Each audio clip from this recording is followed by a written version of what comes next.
ಆರೋಗ್ಯ ಕಾಪಾಡಬೇಕಾದ ವೈದ್ಯನ ಗಾಂಜಾ ಗಮ್ಮತ್ ಹೇಗಿದೆ ಅನ್ನೋದನ್ನ ತೋರಿಸ್ತೀವಿ.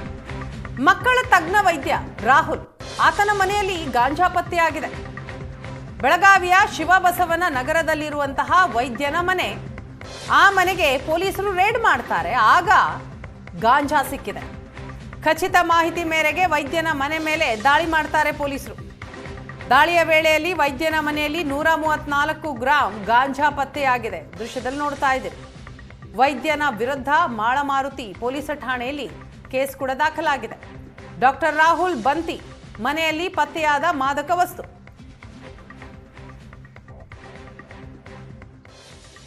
ಇದರಲ್ಲಿ ಕಂಪ್ಲೇನೆಂಟ್ PSI ಶ್ರೀಶೈಲ್ ಹುಳಿಗೇರಿ, ಇವರು ನಮ್ಮ ಮಾಳಮಾರುತಿ PSI ಇದರಲ್ಲಿ ಕಂಪ್ಲೇನೆಂಟ್ ಇದ್ದಾರೆ. ಮತ್ತು ಆರೋಪಿ ರಾಹುಲ್ ವಿಠಲ್ ಬಂಟಿ ಅಂತ ಇವರು ಆರೋಪಿ ಇದ್ದಾರೆ. ಈ ಪ್ರಕರಣದಲ್ಲಿ 134 ಗ್ರಾಂ ಗಾಂಜಾ ಈ ಆರೋಪಿದು ಮನೆಯಲ್ಲಿ ಸಿಕ್ಕಿದೆ. ಮಾಹಿತಿ ಆಧಾರದ ಮೇಲೆ ನಮ್ಮ ಪೊಲೀಸ್ ಆ ಮನೆಯಲ್ಲಿ ರೇಡ್ ಮಾಡಿದರು. ಅಲ್ಲಿ ಬೆಡ್ರೂಮ್ನಲ್ಲಿ ಒಂದು ಈ 134 ಗ್ರಾಂ ಗಾಂಜಾ ಅದರಲ್ಲಿ ಸಿಕ್ಕಿದೆ. ಈಗ ಪ್ರಕರಣದ ತನಿಖೆ ನಡ್ತಾ ಇದೆ. ಇವರು ಎಲ್ಲಿಂದ ತಂದಿದ್ದಾರೆ, ಇವರು ಸೇಲ್ ಮಾಡೋಕ್ಕೆ ತಂದಿದ್ದಾರೆ ಅಥವಾ ಕನ್ಸಂಪ್ಷನ್ ಮಾಡೋಕ್ಕೆ ತಂದಿದ್ದಾರೆ, ಈ ಎಲ್ಲ ನಮ್ಮ ತನಿಖೆಯಲ್ಲಿ ಪತ್ತೆ ಮಾಡ್ತೀವಿ. ಇದರಲ್ಲಿ ಕಂಪ್ಲೇನೆಂಟ್ PSI ಶ್ರೀಶೈಲ್ ಹುಳಿ. ಈ ಬಗ್ಗೆ ಡೀಟೇಲ್ಸ್ ಕೊಡ್ತಾರೆ ನಮ್ಮ ಬೆಳಗಾವಿಯ ಪ್ರತಿನಿಧಿ ಅನಿಲ್. ಇದೀಗ ನಮ್ಮ ಜೊತೆ ನೇರ ಸಂಪರ್ಕದಲ್ಲಿದ್ದಾರೆ. ಅನಿಲ್, ಮಕ್ಕಳ ತಜ್ಞ ವೈದ್ಯ ಈತ ರಾಹುಲ್. ಆತ ಎಲ್ಲರ ಆರೋಗ್ಯದ ಬಗ್ಗೆ ಎಲ್ರಿಗೂ ಮಾಹಿತಿ ಕೊಡಬೇಕು, ಆದರೆ ಆತ ಮಾಡ್ತಾ ಇರೋದೇನು? ಆತನ ಮನೆಯಲ್ಲಿ ಮಾದಕ ವಸ್ತು ಪತ್ತೆಯಾಗಿರೋದು. ಆರೋಗ್ಯ ಅಧಿಕಾರಿಗಳಿಗೆ ಈ ಬಗ್ಗೆ ಮಾಹಿತಿನೇ ಇಲ್ವಾ?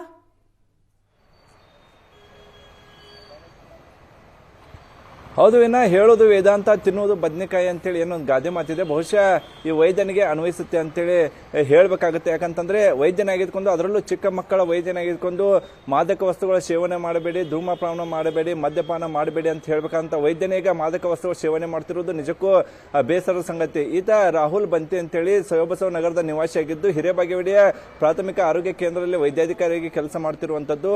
ಈತ ಕಳೆದ ಹಲವು ವರ್ಷಗಳಿಂದ ಮಾದಕ ಸೇವನೆ ಮಾಡ್ತಾ ಇದ್ದ ಅನ್ನುವಂಥದ್ದು ಕೂಡ ಈಗ ಬೆಳಕಿಗೆ ಬಂದಿರುವಂತದ್ದು. ಖಚಿತ ಮಾಹಿತಿ ಮೇರೆಗೆ ಮಾಳಮಾರುತಿ ಠಾಣೆ PSI ಶ್ರೀಶೈಲ್ ಹಾಗೂ ಅವರ ತಂಡ ಕೂಡ ದಾಳಿ ಮಾಡಿದಾಗ ವೈದ್ಯನ ಮನೆಯಲ್ಲಿ 134 ಗ್ರಾಂ ಗಾಂಜಾ ಸಿಕ್ಕಿರುವುದು ಬೆಳಕಿಗೆ ಬಂದಿರುವಂತದ್ದು. ತಕ್ಷಣವೇ ಆತನ ವೈದ್ಯಕೀಯ ಪರೀಕ್ಷೆ ಮಾಡಿದಾಗ ಆತ ಗಾಂಜಾ ಸೇವನೆ ಮಾಡ್ತಿರೋದು ಕೂಡ ದೃಢ ಆಗಿರುವಂತದ್ದು. ಬೆಳಗಾವಿ ಗಡಿ ಭಾಗ ಆಗಿರುವ ಹಿನ್ನೆಲೆಯಲ್ಲಿ ಇಲ್ಲಿ ಗೋವಾ ಹಾಗೂ ಮಹಾರಾಷ್ಟ್ರದ ಅಧಿಕ ಪ್ರಮಾಣದಲ್ಲಿ ಮಾದಕ ವಸ್ತು ಗಾಂಜಾ ಕೂಡ ಸಪ್ಲೈ ಆಗ್ತಿರುವಂತದ್ದು. ಸಾಕಷ್ಟು ಯುವ ಸಮೂಹ ಕೂಡ ಮಾದಕ ವಸ್ತುಗಳಿಗೆ ಮಾದಕ ವಸ್ತುಗಳ ಸೇವನೆ ಕೂಡ ಹೆಚ್ಚಾಗಿ ಮಾಡ್ತಿರುವಂತದ್ದು. ಇದನ್ನ ನಿಯಂತ್ರಣ ಮಾಡೋಕೆ ಪೊಲೀಸರು ಕೂಡ ಹರಸಾಹಸವನ್ನ ಪಡ್ತಿರುವಂತದ್ದು. ಶಿಕ್ಷಕರು ಕೂಡ ಸಾಕಷ್ಟು ಜಾಗೃತಿಯನ್ನ ಕೂಡ ಮೂಡಿಸ್ತಿರುವಂತದ್ದು. ಮತ್ತೊಂದೆಡೆ ವೈದ್ಯರು ಆಗಿದ್ದುಕೊಂಡು ಈ ಬಗ್ಗೆ ಜಾಗೃತಿ ಮೂಡಿಸಬೇಕಂತ ವೈದ್ಯರು ಈ ರೀತಿಯ ಮಾದಕ ವಸ್ತುಗಳ ಸೇವನೆ ಮಾಡ್ತಿರೋದು ನಿಜಕ್ಕೂ ಬೇಸರದ ಸಂಗತಿ ಆಗಿರುವಂತದ್ದು. ಈಗಾಗಲೇ ಮಾಳಮಾರುತಿ ಠಾಣೆ ಪೊಲೀಸರು ಕೂಡ ಆತನಿಗೆ ನೋಟಿಸ್ ಅನ್ನು ಕೂಡ ನೀಡಿರುವಂತದ್ದು.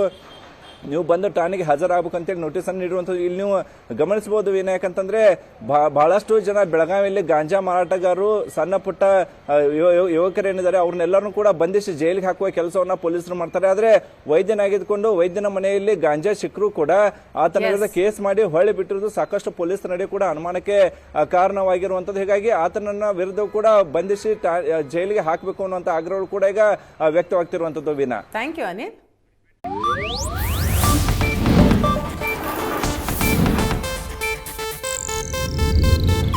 ಇದು ಏಷ್ಯಾನೆಟ್ ನ್ಯೂಸ್ ನೆಟ್ವರ್ಕ್ ಪ್ರಸ್ತುತಿ.